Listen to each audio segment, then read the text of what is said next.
Akan ku terus peluk erat sambil bertanya apa kau banggakan bersini.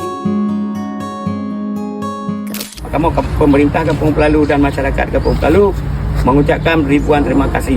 Semoga apa yang bapa lakukan, ibu-ibu lakukan ini wujud ke amal jariah urang rona, berselamat dunia akhirat dan dapatkan urang rona sehingga mandum di dalam surganya Allah. Amin amin ya Allah. Assalamualaikum warahmatullahi wabarakatuh.